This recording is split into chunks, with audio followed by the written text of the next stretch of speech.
আজ শিলিগুড়ি কৃষি বিল নিয়ে এক সাংবাদিক বৈঠকে রাজ্যের বিজেপির সাধারণ সম্পাদক সায়ন্তন বসু বলেন, যারা কৃষি বিলের বিরোধিতা করছেন তারা অর্ধশিক্ষিত, কৃষক বিরোধী, মিথ্যে প্রচার করছেন তারা।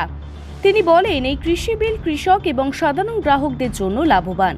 কৃষক চাইলে তার পণ্য সাধারণ মানুষের কাছে সরাসরি বিক্রি করতে পারে, যার ফলে উভয় পক্ষেই লাভবান হবে। তবে মাঝখানে যে দালালরা অস্বাভাবিকভাবে লাভ করতেন সেটা বন্ধ হয়ে যাবে। সায়ন্তন বসু আরও জানান যে রাজ্য সরকার এই দালালদের মারফতে কাটমানি খেতেন এবং পার্টি ফান্ডে পয়সা জমা হতো। এটা বন্ধ হয়ে যাওয়াতেই রাজ্য সরকার নিজের স্বার্থের জন্য এই বিলের বিরোধিতা করছেন এবং প্রচারের মাধ্যমের মধ্য দিয়ে অপপ্রচার চালাচ্ছেন। এমএসপি বন্ধ হয়ে যাবে, এমএসপি দেবেন, আবার একটা মিথ্যে কথা। কোনো এমএসপির বিষয় নেই, কোনো এমএসপি বন্ধ হওয়ার বিষয় নেই।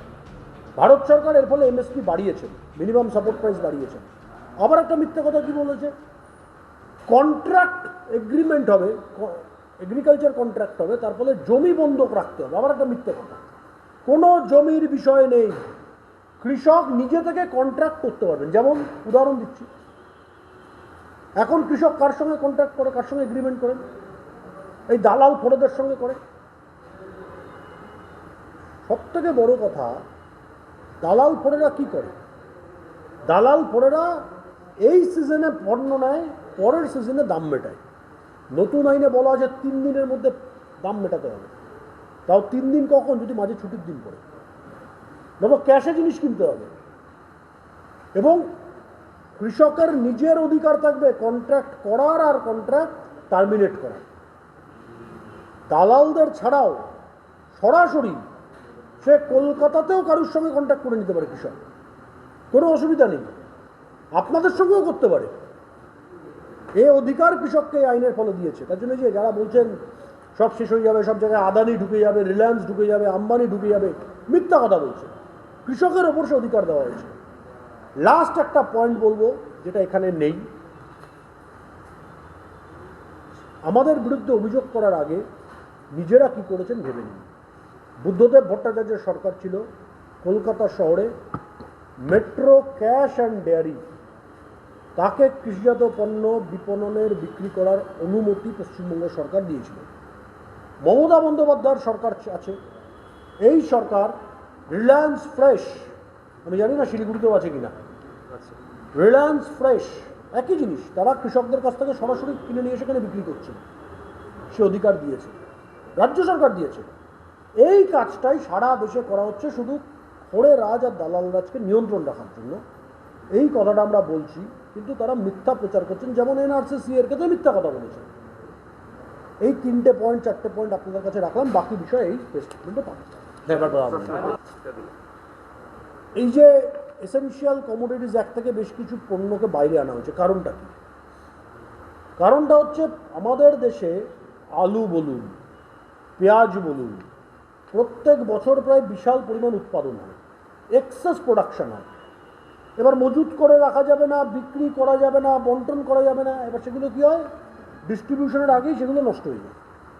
কয়েক লক্ষ কোটি টাকার ফসল, বিশেষ করে আলু, পেঁয়াজ, ধান, কারণ এগুলো একটা সময় তৈরি হয়।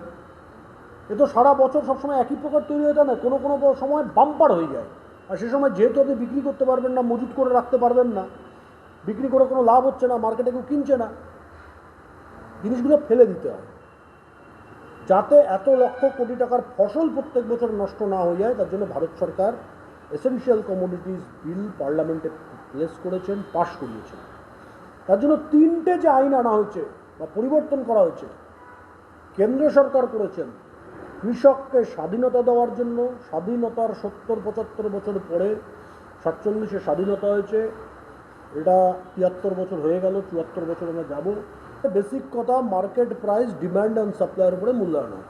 মাঝখানে কোনো ইন্টারমিডিয়েটার যদি না থাকে, তাহলে স্বাভাবিকভাবেই, যেটা আমি আলুর ক্ষেত্রে উদাহরণ দিলাম, 90 লক্ষ মেট্রিক টন আলু প্রোডাকশন হচ্ছে, এত সাপ্লাই। আমার পশ্চিমবঙ্গ সরকার 65 লক্ষ মেট্রিক টন। কৃষক দাম পাচ্ছেন না, 1 টাকা থেকে শুরু করে 5 টাকা 6 টাকায় শেষ হয়ে গেছে। কিন্তু বাজারে তার রিফ্লেকশন কোথায়? বাজারে তো 40 থেকে শুরু হয়ে 50 অব্দি উঠছে।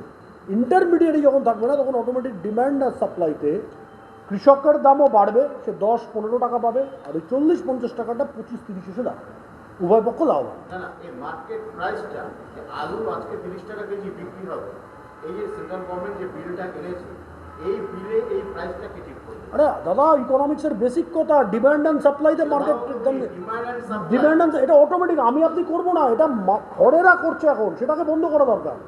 আর্টিফিশিয়ালি প্রাইস মেক, সেটার জন্যই তো আইন টানা হয়েছে। খড়েদের এখন কারা করছে? খড়েরা করছে, খড়েরা করতে পারবে না, ডিমান্ড অ্যান্ড সাপ্লাই অটোমেটিক হবে, একদম বেসিক কথা। এটার জন্যই তো আইনটা। যারা ম্যানিপুলেট করছে, ইন্টারমিডিয়ারি, পলিটিক্যাল পার্টিকে ফান্ডিং নেয়, তাদের কোনো রোল থাকবে না। মানুষ যেমন ডিমান্ড করবেন, যেমন সাপ্লাই করবে, দুপক্ষ, ইকোনমিক্সের খুব বেসিক কথা, দুপক্ষের যেখানে সাপ্লাই আর ডিমান্ড মিলে যাবে, উভয় পক্ষ তার লাভ রেখে জিনিস কিনবেন বা বেচবেন। তাহলে এক এক বাজারে সে একই এক দাম হবে। দেখুন, যেখানে ডিমান্ড বেশি হয় সেখানে দাম স্বাভাবিকভাবেই বাড়বে। বিলটা এনেছে, এখানে বেসিক এই জায়গাটা কিন্তু উল্লেখ নেই যে প্রাইসটাকে ঠিক করবে। আরে প্রাইস কেউ ঠিক করেই না, আপনার আমার অধিকারই নেই প্রাইস ঠিক করার।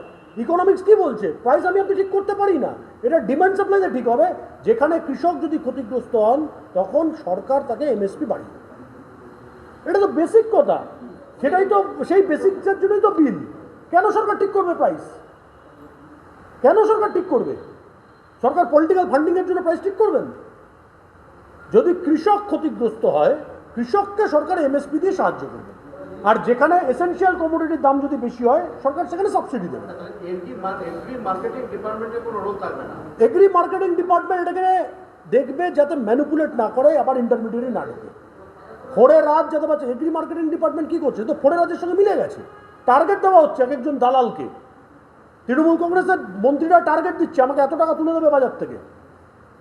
এগ্রি মার্কেটিং ডিপার্টমেন্টের রোল মানে, পশ্চিমবঙ্গের রোল এগ্রি মার্কেটিং ডিপার্টমেন্টের তৃণমূলের ফান্ডিং করানোর জন্য, সেটা আমরা বন্ধ করতে চাই। যাতে যদি রোল না থাকে, থাকবে না। তা যদি রোল না থাকে এগ্রি মার্কেটিং ডিপার্টমেন্টের, কোনো রোল অ্যালাউ করা হবে না, ওটাকে বন্ধ করে দেওয়া হবে। ও তো আরও দায়ী, ওদের জন্য তো আরও ক্ষতি হচ্ছে মানুষের। টাস্কফোর্স বানিয়েছিলেন মুখ্যমন্ত্রী, তাদের কাজ হয়েছে তৃণমূল কংগ্রেসের টাকা তোলা, এক্সটর্শন করা। আপনারা আগে বলছেন যে জায়গাটা একটা প্রশ্ন থেকে যায় যে কৃষকের কিন্তু প্রোডাকশন কস্ট দিনকে দিন বেড়ে যাচ্ছে, সারের দাম বেড়েছে, আদার্স ইকুইপমেন্টস এবং অ্যাক্সেসরিজ সব কিছু দাম বেড়ে যাচ্ছে। এই জায়গাটা যদি কন্ট্রোল না হয়, তাহলে কৃষক বেশি মুনাফা করবে কি করে? একদম সিম্পল কথা, 1 টাকায় কৃষক কিনছেন আজকে আলু, বাজারে আপনি 50 টাকায় কিনছেন, কৃষক সেটা 1 টাকায় কিনছে। এই দুর্দশা যাতে কৃষকের না হয়, ওই 1 টাকাটা যাতে সে 10 টাকায় বিক্রি করতে পারে কৃষক, 1 টাকার জিনিস 10 টাকায় বিক্রি করতে, তার জন্য এই আইন। ওকে বাধ্য করবে না ফোরেরা যে তোমাকে বিলের মাধ্যমে কৃষক তার উৎপাদিত ফসল সরাসরি তার আসিওর না, নিশ্চিত করছি রাজ্য সরকারকে বাধ্য করা হবে এই আইনের, যেটা রাজ্য সরকার করছে না। সে তার লাভ রেখে ইচ্ছে মতন দামে সে বিক্রি করবে, কিন্তু এই জায়গাটা অ্যাসুরেন্সটা কোথায় যে তার প্রোডাকশন কস্টের উপর যে বাড়তি চাপ, আপনি সেই জায়গাটা আপনি আবার বেসিক প্রশ্নটা করছেন। আমি বাধ্য যদি না হই কম দামে বিক্রি করার, আমি কি মূর্খ? আমি করবো? প্রোডাকশন কস্ট সারের দাম, আমি সারের দাম, সেচের জন্য যদি তার তা কৃষককে কেউ বাধ্য করতে পারবে না এই আইনের ফলে। ইনভলের চার্জ যদি বেড়ে যায়, আমি তাই তো বলছি, কৃষককে বাধ্য করতে পারবে না এই আইনের ফলে। আপনি বুঝেও বুঝছেন না, কৃষককে কেউ বাধ্য করতে পারবে না এই আইনের ফলে যে আপনাকে এই দামে বিক্রি করতে হবে। কৃষক যদি চায় সে 25 টাকাতেও বিক্রি করতে পারে, সে 20 টাকাতেও বিক্রি করতে পারে। প্রবীণদা গেলেন, বললেন 5 টাকায় আমাকে বাঁচো, আর আমি গেলাম, আমি বললাম ভাই তোমার কত লাগবে? ও বলল আমাকে 25 টাকা দিতে হবে।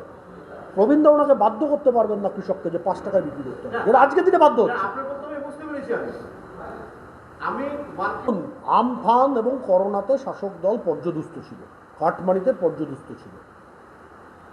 এমন একটা ইস্যু আনেছে যেটা কোনো ইস্যুই না, নন ইস্যু, মানুষের অ্যাটেনশন ডাইভার্ট করানোর জন্য।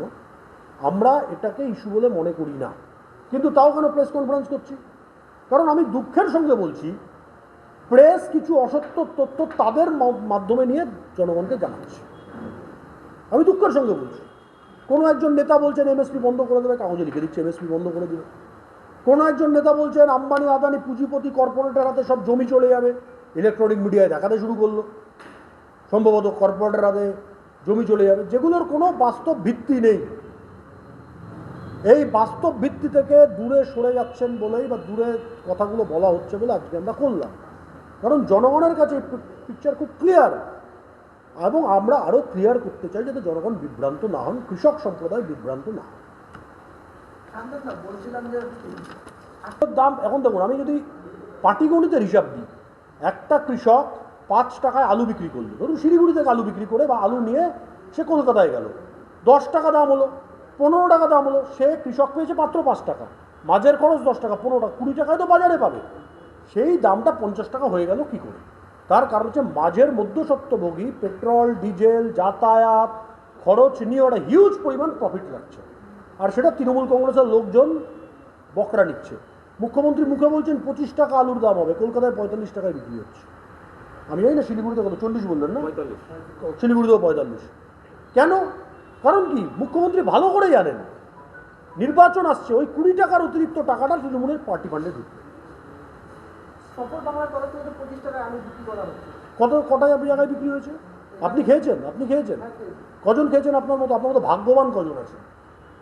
আমি তো প্রবীণ তাকে বলবো এরকম করে একটা সম্মেলন করুন, দেখা যাক খুঁজে মুজে কজন পাওয়া যাবে যারা 25 টাকার আলু খেয়েছে। আপনাকে আমি বলছি, আপনারা সম্মেলন করুন, করে পারলে একটা মিছিল করুন, তাদের ছবি তুলে দিন সব জায়গায়। শিলিগুড়ি থেকে উদয়ন মুখার্জির রিপোর্ট, দৈনন্দিন। অভিনন্দন জানানোর একটা সভা বিজেপি করবে।